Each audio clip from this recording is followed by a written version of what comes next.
출애굽기 3장 7절 8절입니다.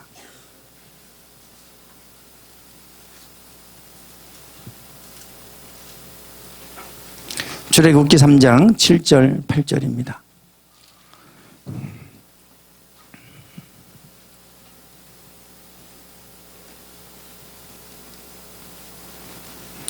네, 우리 같이 한 목소리로 읽겠습니다.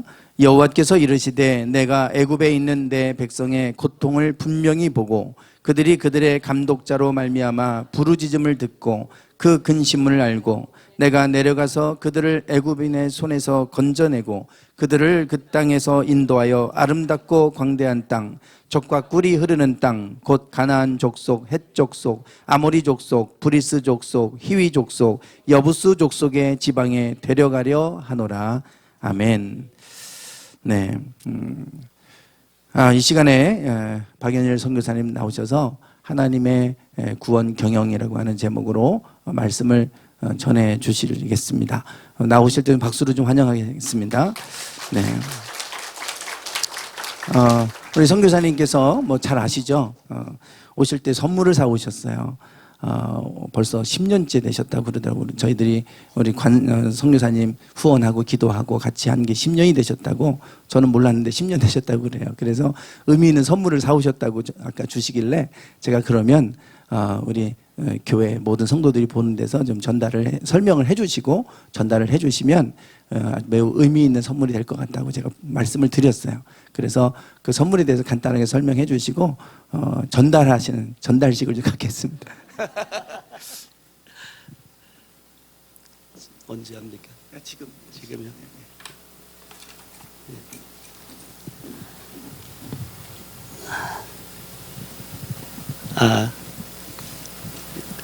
할렐루야. 네. 파피루스 아시나요? 네, 파피루스 그림인데요. 예수님이 애굽으로 피난 오셨잖아요. 그래서 3년 반 정도 애굽에 머무셨는데 그 피난 오시는 그림입니다. 성화입니다. 그래서 우리 풍요로운 교회에서 지난 10년 동안 저희 가정으로 해서 기도로 또 한결같은 주님의 마음으로 동역해 주셔가지고 감사하는 마음으로 이것을 준비했습니다. 목사님께 전달하겠습니다.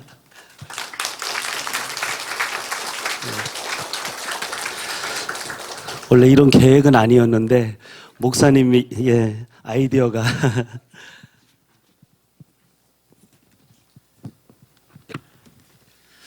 할렐루야. 너무 반갑습니다. 2017년도에 왔었어요.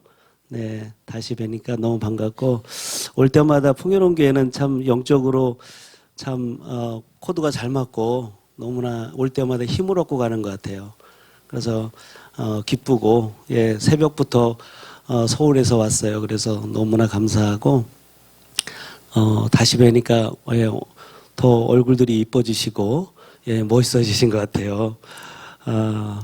너무 귀한 시간 주셔서 감사하고, 오면서 보니까 하나님께서 이 만드신 자연을 보니까 묵상 가운데 하나님의 나라가 어떻게 오고 있는지를 깨닫게 하시더라고요. 참 우리의 삶 가운데 다친 분들이 많고 뜻대로 안 되는 것들도 많이 있겠지만 하나님의 나라와 통치가 이 만물 가운데 얼마나 충만하게 임하고 있는지를 보면서 우리가 깨닫지 못하고 있고 우리 뜻대로 안 되고 보여지는 게 없을지라도 하나님은 지금도 일하고 계시는구나. 아멘. 그것을 몇 시간 동안 묵상하면서 찬양하면서 왔더니 너무 은혜가 되더라고요. 이번에 하나님께서 우리 한국에 오면서 참 귀한 마음들을 주셨어요. 또 그러면서 한국 교회를 위해서 또 하나님께서 사랑하는 백성들을 위해서 어떤 마음을 나눌까 이런 기도 가운데 하나님의 구원 경영을 회복하라고 말씀을 주셨어요. 그래서 하나님의 구원 경영을 회복하는 것이 왜 중요한가? 특별히 교회와 성도에게 이것보다 중요한 것이 또 있을까? 그런 마음이 들었어요. 그래서 이 출애굽기 본문을 통해서 하나님의 큰 구원 경영을 우리 풍요로운 교회 가운데 열려져서 정말 하나님이 일하시고 하나님과 함께 동역하는 복된 교회 되시기를 주님의 이름으로 축복합니다. 아멘. 지금 이집트에서 하고 있는 사역하는 일들은 가장 첫 번째는 제가 감기가 조금 와가지고 목소리가 좀 다운됐어요. 행복한 선교사로 살아라. 하나님이 원하시는 게 선교사가 가가지고 특별히 아까 목사님 말씀하셨지만 중동에 가가지고 뭐 전도하고 자유롭게 이런 상황 안 됩니다. 못해요. 그래서 그 땅에서 하나님이 기뻐하는 사람으로 하나님을 기뻐하는 사람으로 행복하게 살아라. 이게 보내신 첫 번째 목적이더라고요. 예. 거기 가서 하나님의 영광을 가장 확실하게 드러낼 수 있는 방법은 내가 그 땅에서 하나님을 섬기는 사람으로서 행복한 사람으로 그리고 하나님을 기뻐하는 사람으로 내가 그 땅에서 살아있는 것 자체가 그 도시를 카이로 도시를 이집트 땅을 바꾸는 하나님의 일하심이다라고 말씀하셨어요. 아 그렇군요 주님. 제가 때로는 주님 뭔가 뜻대로 안 되고 사역에 뭔가 진전이 없고 길이 막히고 할 때마다 힘들 때가 있거든요. 그때마다 주님이 말씀하십니다. 내가 너를 기뻐한다. 너가 나를 기뻐하는 것이 곧 나의 일이다. 네가 나를 믿는 것이 하나님의 일이다라고 주님이 말씀하시죠. 제자들에게. 주님 제가 무엇을 할까요? 나를 믿는 것이 하나님의 일을 하는 것이다.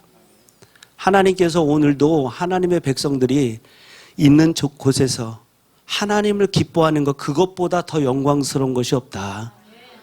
그래서 이집트 카이로 땅에서 10년 동안 끊임없이 예배하고 기도하면서 하나님을 바랄 때 하나님께서 그 도시를 바꾸시고 그 나라를 바꾸시는 것을 경험하게 돼요. 할렐루야.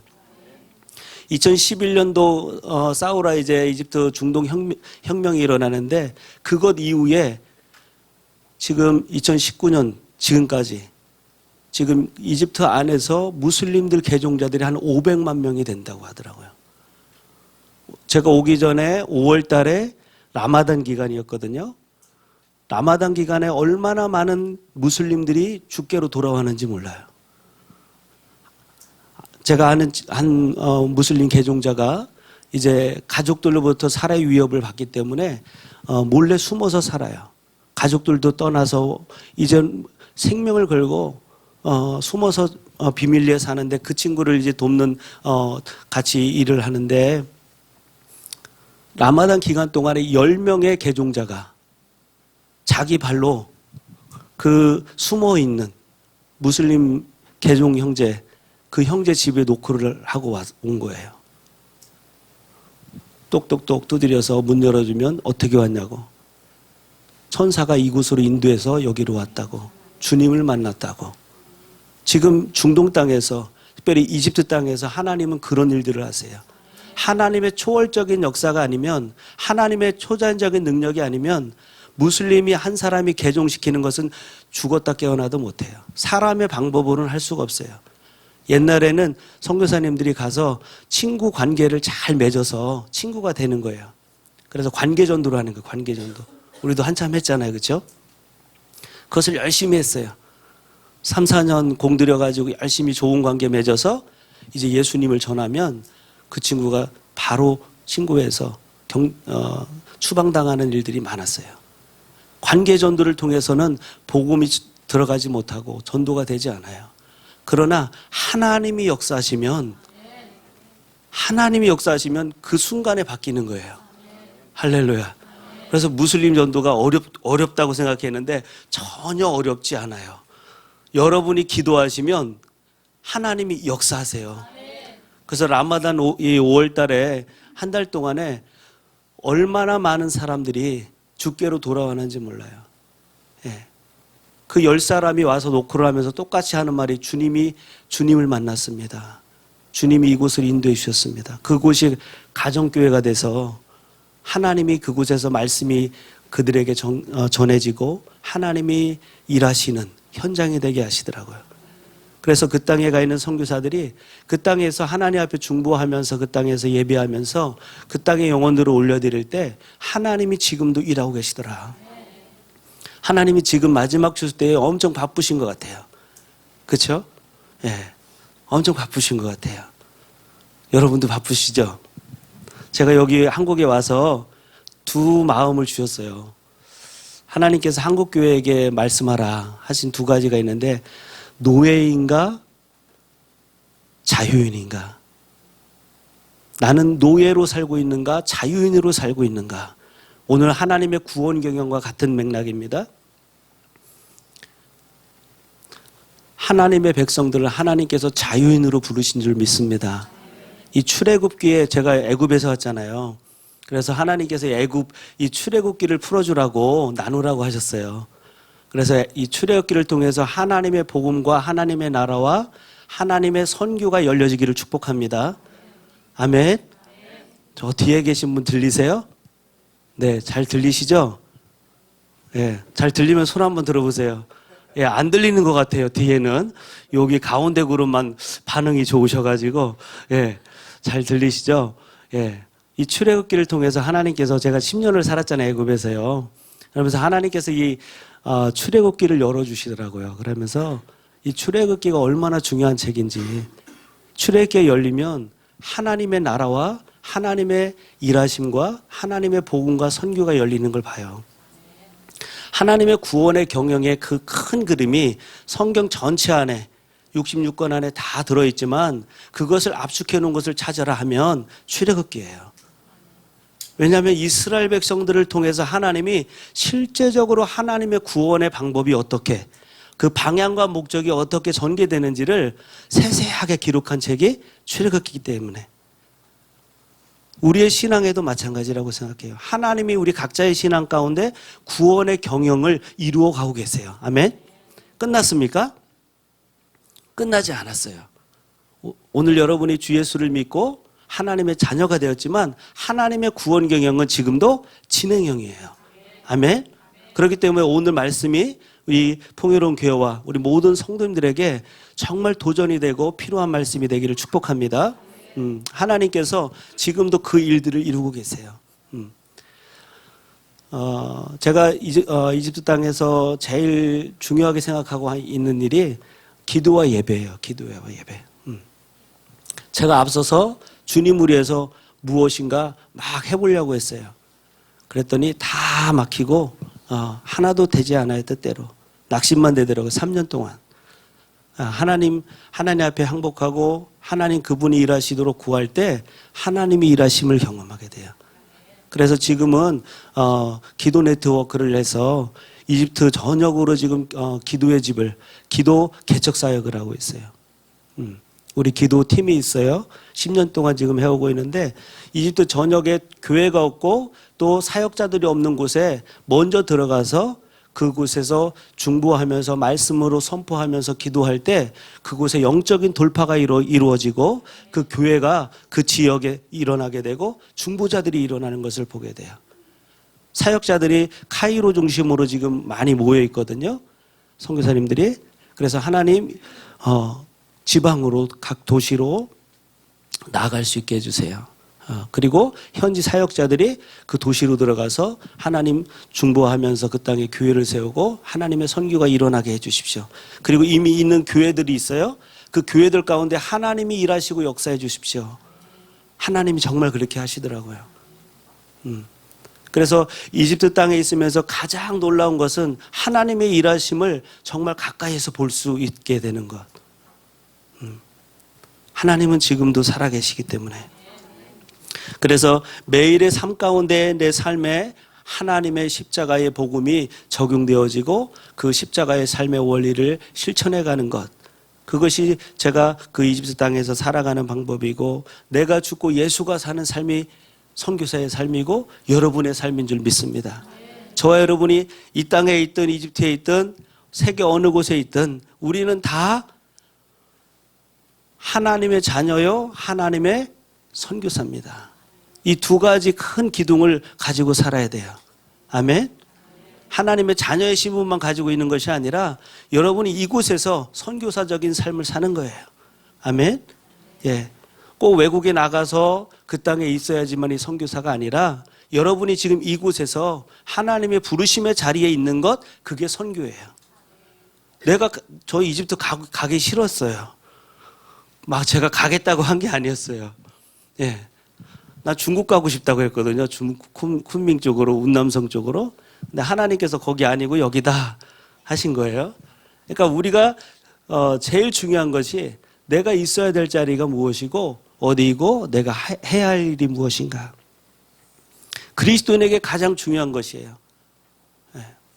오늘 여러분이 있는 이 자리가 주님이 원하시는 자리이고 주님이 허락하신 자리인 줄로 믿습니다. 아멘. 그 담대하고 확신에 찬 믿음으로 오늘 이 풍요로운 교회 안에서 여러분의 믿음에 강건하게 서시고 하나님께서 여러분을 통해서 이곳에서 하시고자 하시는 일들을 충성스럽게 감당할 수 있기를 축복합니다. 그렇습니다. 우리는 하나님의 자녀로 부름받았고 하나님의 선교사로 부름받은 거예요. 우리의 각자의 역할과 분담된 일들이 있는 것입니다. 그 일을 잘 감당할 때 하나님이 기뻐하시고 또 하나님의 나라가 임하는 것입니다. 오늘 이 말씀 속에서 그 얘기를 하고 싶어요. 그래서 이집트 땅에서 중요하게 제가 사역하는 것은 예수님의 3대 사역입니다. 예수님께서 3대 사역 가르치시고 복음 전파하시고 치유하신 사역. 그래서 저는 하나님께서 그 마음을 주셔서 예수님의 3대 사역이 이집트 땅에서 일어나게 해주세요.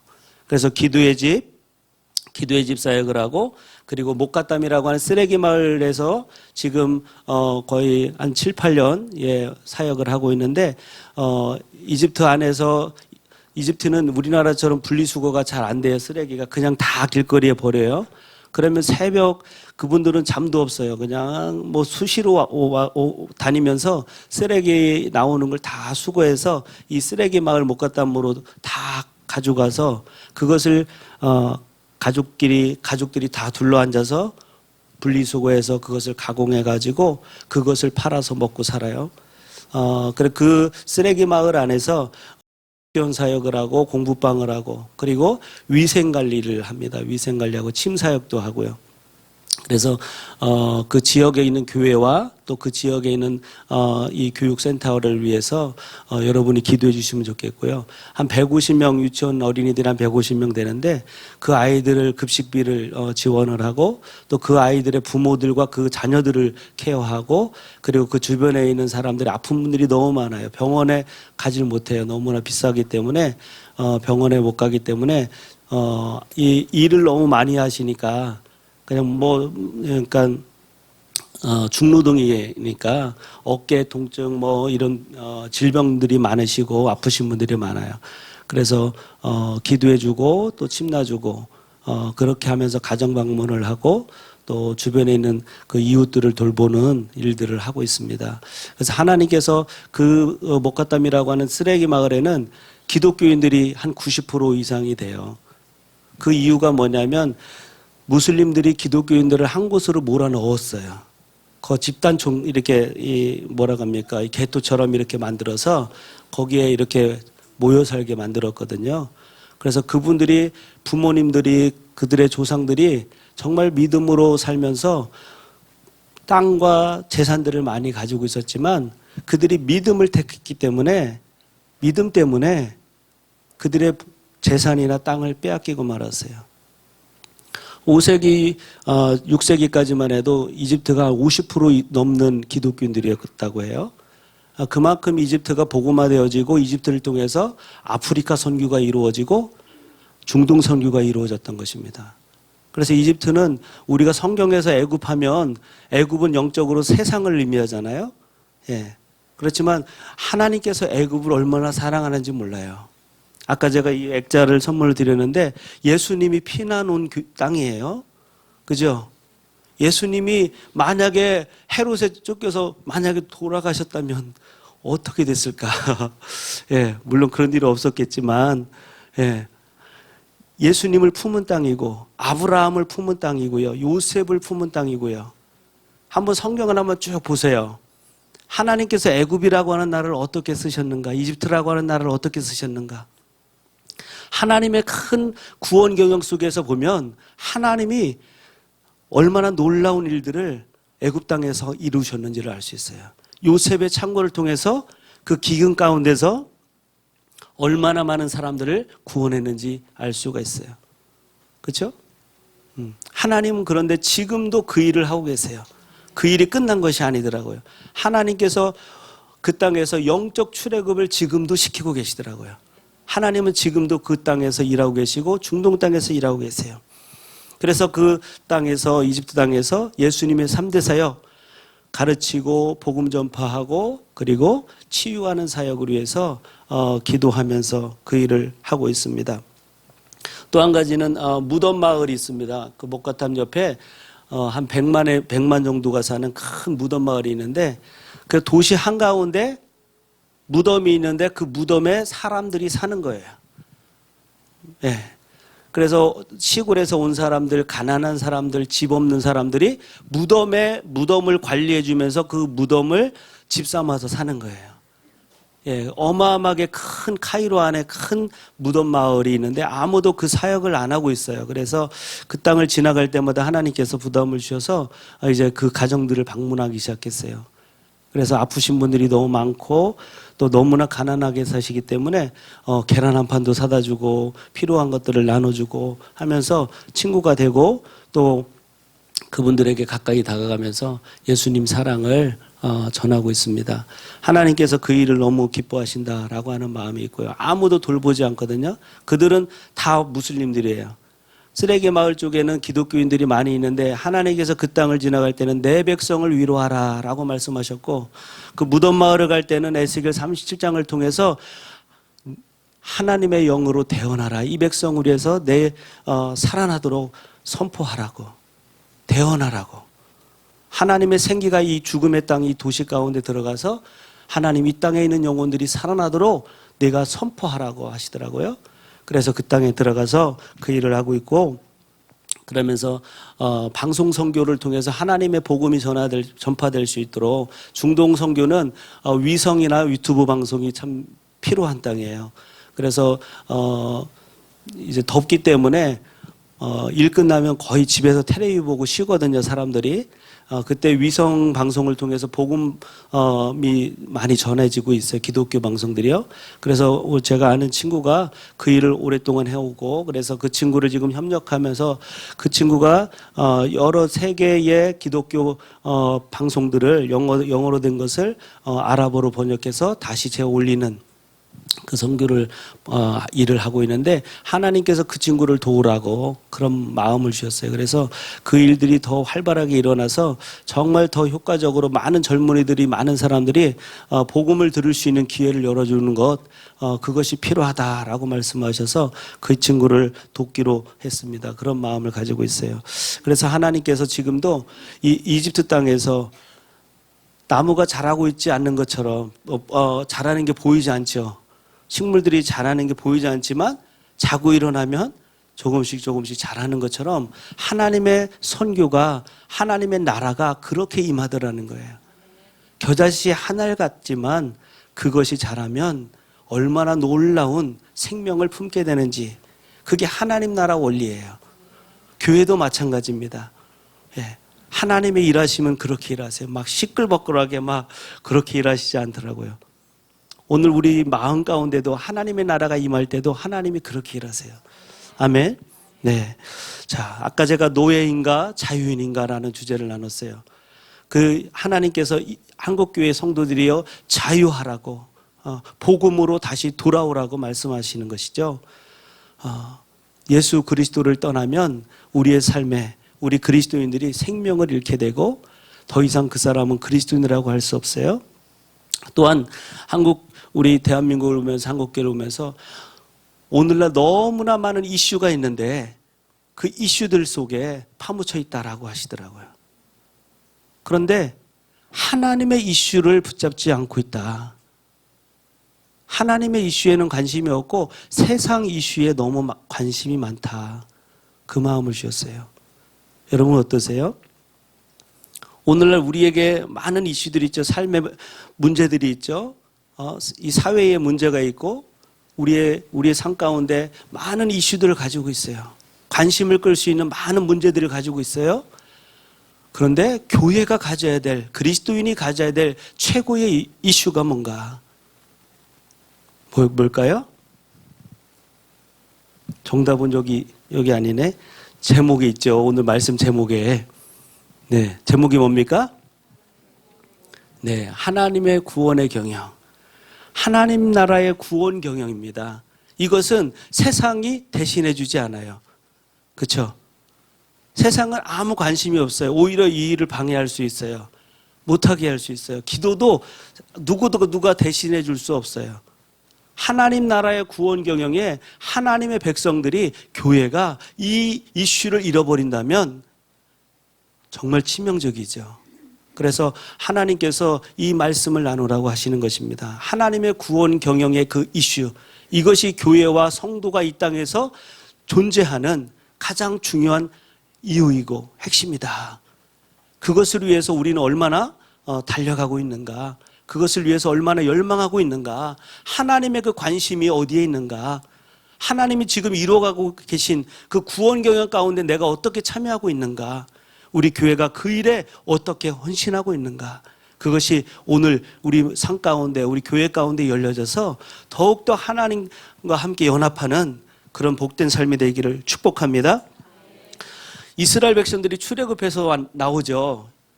이스라엘 백성들이 출애굽해서 나오는데 오늘 이 말씀 3장 7절 8절 말씀에 보면 이 두 절 말씀 속에 출애굽기 전체가 다 담겨 있어요. 출애굽기 몇 장이죠? 네? 몇 장이요? 네, 40장입니다. 네, 40장. 40장이, 이 많은 장이 이 두 절 속에 다 담겨 있다니까요. 그래서 여러분이 오늘 말씀을 통해서 출애굽기를 여러분의 마음에 담으시고 하나님의 구원 경영을 마음에 담으셔서 교회를, 주님을 섬길 때에, 하나님의 일을 할 때에 내가 지금 하나님의 구원 경영에 참여하고 있습니다. 이 믿음으로 하셔야 됩니다. 할렐루야.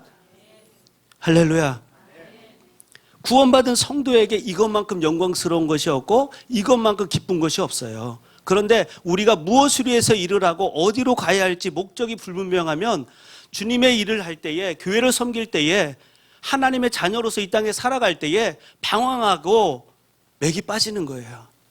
여러분, 분명하게 여러분 오늘 이 시간 다시 한번 점검하시면서 하나님의 구원 경영을 꼭 붙들고 여러분의 구원에 담대한 믿음, 그리고 교회에 충성하는, 하나님 나라를 섬기는 그 일에 흔들림이 없기를 주님의 이름으로 축복합니다. 오늘 말씀 통해서 우리가 5가지로 살펴보겠는데요. 다시 한번 7절 말씀 한번 읽겠습니다. 다 같이요. 시작. 여호와께서 이르시되 내가 애굽에 있는 내 백성의 고통을 분명히 보고 그들이 그들의 감독자로 말미암아 부르짖음을 듣고 그 근심을 알고. 아멘. 여기에 몇 가지 동사가 나와요? 네. 3개가 나오죠. 3개. 예. 보고 듣고 알고. 보고 듣고 알고. 여러분, 이 말씀이 출애굽기 1장부터 2장의 내용이에요. 이 1장부터 2장까지의 내용이 보고 듣고 알고에 담겨 있어요. 왜냐하면 1장부터 2장의 스토리가 하나님께서 애굽에 있는 당신의 백성, 이스라엘 백성들의 그 고통을 보고 듣고 알고 계시더라. 예. 2장 23절에서 25절.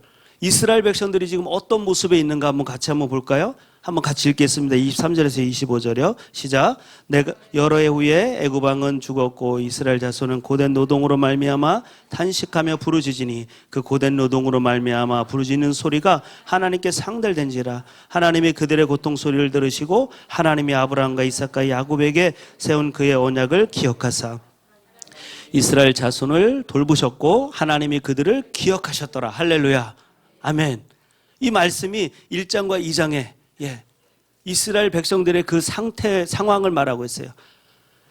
애굽으로 내려가 430년 동안 종살이 할 것이고 이제 그 후에 하나님께서 다시 구원하셔서 약속의 땅 가나안으로 이끄시겠다고. 그 400년 동안 애굽에서 이스라엘 백성들은 어떻게 변했습니까? 애굽으로 내려갈 때 그의 가족은 70명이었죠. 야곱의 가족이. 그런데 출애굽할 당시에는 200만에서 한 300만 정도 되는 큰 민족이 되고 말았어요. 그러니까 애굽이라고 하는, 이집트라고 하는 나라에서 하나님께서 이스라엘 백성들을 얼마나 풍요롭게 하셨는지, 하나님께서 때가 됐을 때에 이제 그 땅에서 하나님의 약속의 땅으로 이끌어 가실 그 계획을 놀랍게 펼쳐 보이고 계세요. 그것은 이론이 아니죠. 어떤 이념이 아니죠. 한 사람 아브라함을 택해서 하늘의 별과 같이 땅의 모래알같이 내 민족을 창대케 하리라. 그것을 실현하고 계신 거예요. 오늘날 그 약속이 온 인류 가운데 아브라함의 자손들이 일어난 줄로 믿습니다. 저와 여러분이 거기에 참여한 것이죠.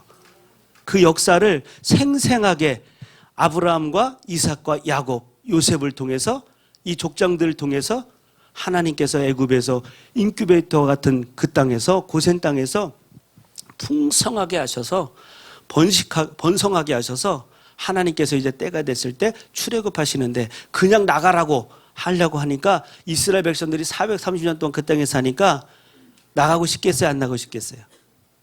고센 땅은 애굽에서, 이집트에서 가장 좋은 땅이에요. 가장 풍요로운 땅, 기름진 땅. 왜냐하면 아프리카에서부터 한 6,700km 내려오는 모든 토사의 그 아프리카의 좋은 땅이 마지막으로 덮어지는 땅이 고센 땅이에요. 나일 삼각주라고 하는데 그 땅을 고센 땅이라고 그래요. 그래서 가장 농사가 잘 되고 가장 비옥한 땅이었어요. 그 땅에서 양들을 키우고 목축을 했으니 얼마나 잘 먹고 또 번성을 잘했겠어요. 그런데 그렇게 살고 있는 그 백성을 이제 모세를 보내가지고 데리고 나가려고 하니까 그냥 나갈 수 있겠어요? 그 백성들이 우리는 가기 싫다고 그러지 않겠어요?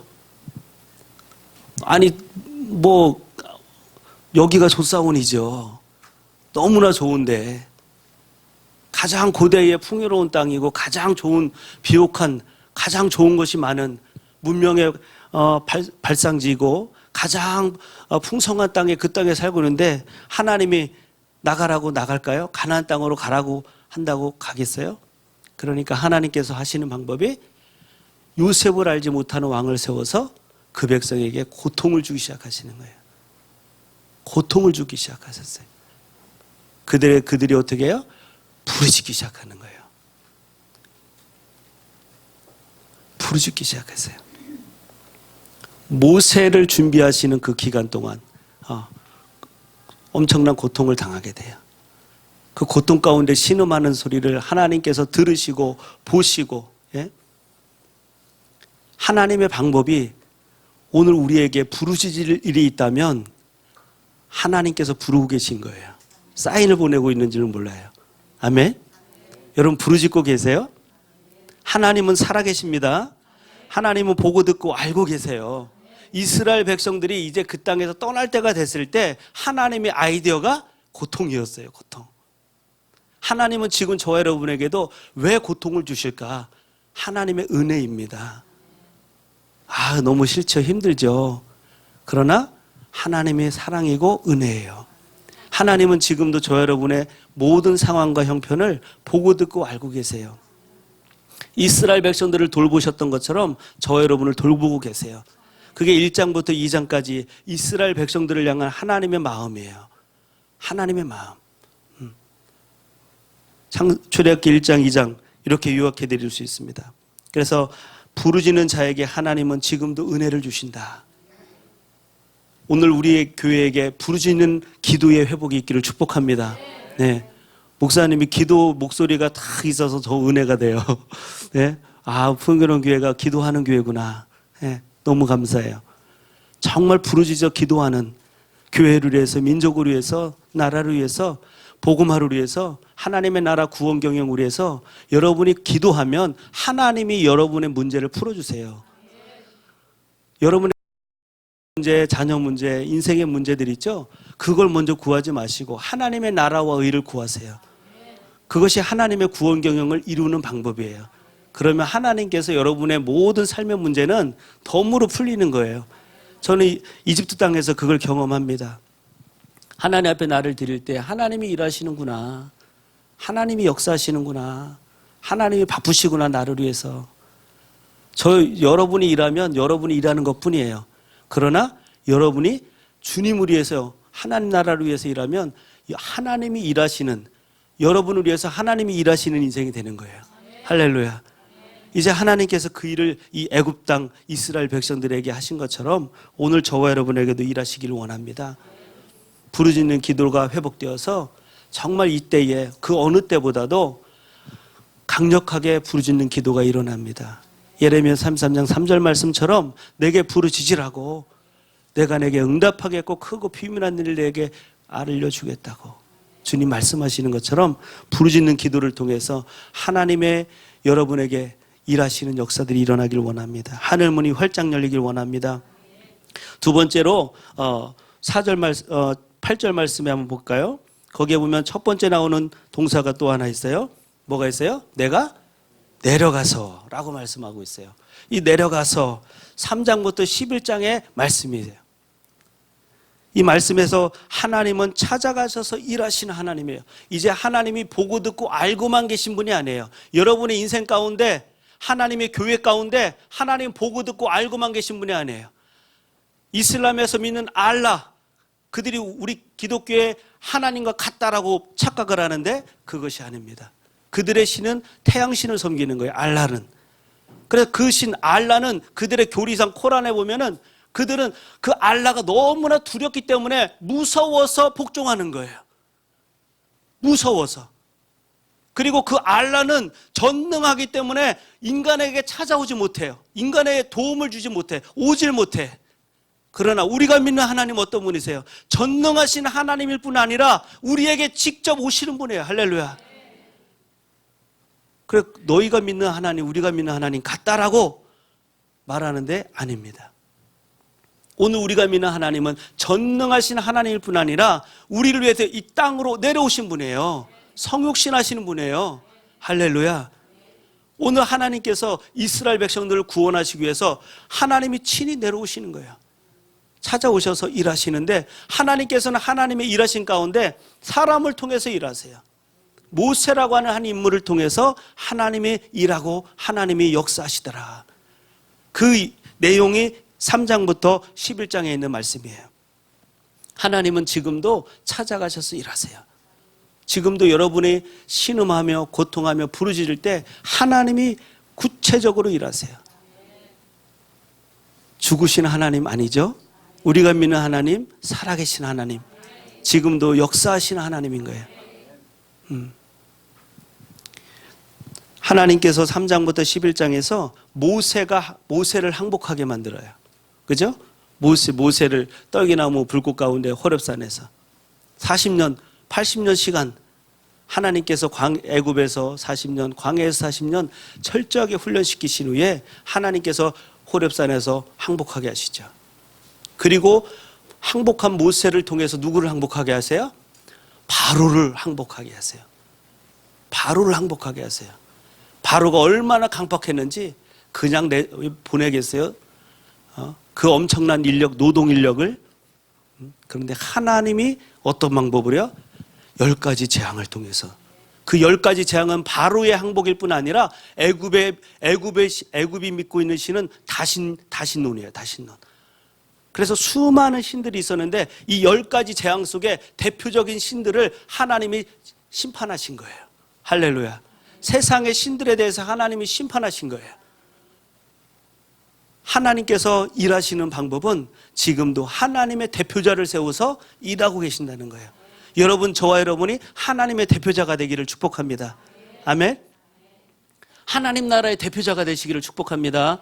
가정에서, 직장에서, 학교에서 여러분이 있는 그 자리에서 하나님, 제가 하나님의 대표자로 살겠습니다. 주님, 저를 통해 일해 주십시오. 안면이 적어요? 네. 저 여러분을 통해서 하나님 기회를 주십시오. 제가 하나님의 대표자가 되겠습니다. 저를 통해서 모세를 통해 일하신 것처럼 저를 통해 일해 주십시오. 예, 그러려면 내 발에서 신을 벗으라 할 때 얼렁 벗어야 돼요. 그렇죠? 3장 5절에 보니까 신발 벗으라고 해요. 내가 선 곳은 거룩한 땅인데 모세가 그냥 가까이 다가오니까 내가 선 곳은 거룩한 곳이니까 가까이 오지 말라. 신을 벗으라 하세요. 하나님의 대표자가 되려면 하나님 거룩하신 하나님 앞에 나아갈 준비를 하셔야 돼요. 신을 벗는다는 것은 뭐예요? 하나님 앞에서 권리 포기하는 것입니다. 하나님, 저의 주인은 하나님이십니다. 그것을 인정하라는 말이에요. 신발을 벗으라는 얘기는 노예가 되는 거예요. 하나님의 노예가 되는 것은 자유케 되는 거예요. 할렐루야. 예수 그리스도 안에 진리가 있고 자유함이 있는 줄 믿습니다. 그러나 우리가 하나님에서 멀어지면 자유를 잃어버리게 되는 거예요. 예수 그리스도를 떠나면 자유를 잃어버리게 되는 거예요.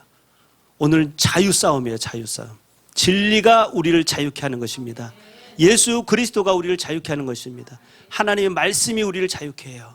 모세는 거기에 순복하고 나가게 되죠. 순종하게 되죠. 하나님 앞에 우리가 그 믿음으로 나갈 수 있기 원합니다. 하나님의 다스림과 통치받는 인생 되기를 축복합니다.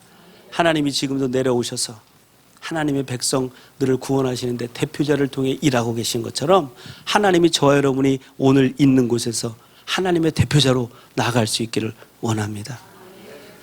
세 번째로 또 하나의 동사가 있죠. 뭡니까? 예, 그들을 애굽인의 손에서 건져내고 라고 말씀하세요. 하나님은 건져내시는 분이세요. 할렐루야. 내려오셔서 일하시는데 구체적으로 하나님이 건져내시는데 그 말씀이 12장의 내용입니다. 12장. 12장의 내용이 무엇일까요? 이스라엘 백성들에게 이제 3장부터 11장을 통해서 애굽에 10가지 재앙을 내려서 바로가 두 손 두 발 다 들게 하죠. 그리고 10번째 재앙이 뭡니까? 장자의 죽음이죠. 예. 그 6월절 사건을 통해서 이제 바로와 애굽을 완전히 항복하게 하고 애굽의 신들을 항복하게 만드시고 하나님 백성을 거기서 어떻게 하세요? 구원하시는 거예요. 그 방법이 뭐라고요? 6월절 사건이에요. 6월절. 어린 양의 피를 통해서 그 문설주에 피를 바르고 그 고기를 먹고 그 안에 있는 자들은 구원을 받지만 그 밖에 있었던 모든 사람들과 짐승의 장자 다 죽음을 피해갈 수 없었어요. 이 출애굽기 12장은 이 출애굽기 1장부터 40장의 내용에서 가장 중요한 장입니다. 사실은 하나님의 구원의 역사가 이 구약 시대에도 피로 이루어지고 있는 것을 알 수 있어요. 창세기 3장에서도 아담과 하와가 범죄했을 때도 피를 통해서 그들의 수치와 부끄러움을 죄를 씻어주시고 덮어주시죠. 바로 피의 역사입니다. 성경은 피의 복음의 역사가 흘러요. 하나님의 구속사의 역사가 피의 역사입니다. 바로 예수 그리스도를 예표하고 있는 것이에요. 구약에서의 모든 동물들의 희생을 통해서 장차 오실 예수 그리스도를 계시하고 있는 것입니다. 바로 6월절 사건은 어린 양 예수 그리스도를 의미합니다. 할렐루야. 십자가를 의미해요. 그 십자가를 통해서 이스라엘 백성들이 복음을 통해서 그 피의 능력을 통해서 구원받고 하나님의 백성으로서 인침을 받게 됩니다. 이 출애굽기 12장을 통해서 하나님의 심판과 진노로부터 어린 양의 피로 구원받는 역사, 바로 이스라엘 백성들이 경험한 사건이에요. 심판이 끝나고 거룩을 향한 여정이 시작될 수 있는 이제 시작됨이 되는 거예요. 하나님은 먼저 구원하신 후에 하나님의 백성으로 만들어 가세요. 여러분 다 구원받으셨죠? 아멘? 예, 구원시켜 놓고 하나님의 백성답게 만드시고 그리고 하나님의 백성으로서 살아갈 수 있는 능력을 주세요. 할렐루야. 이게 하나님의 구원 경영의 원리예요. 그런데 많은 사람들이 예수 믿는데 왜 저래? 이러죠. 예수 믿는 사람이 왜 저래? 예수 믿는데 저렇게밖에 못 살아? 이런 사람들 있죠. 막 이렇게 하잖아요. 그러면 저는 그렇게 말해요. 예수 믿으니까 지금 저 정도 사는 거야. 네. 하나님께서는 우리를 먼저 구원하세요. 먼저 살려놓고 하나님의 백성다운 그 기준과 새로운 삶의 가치와 패러다임으로 전환시키시고 그 백성으로서 기업을 얻도록 기업을 주시는 분이세요. 할렐루야.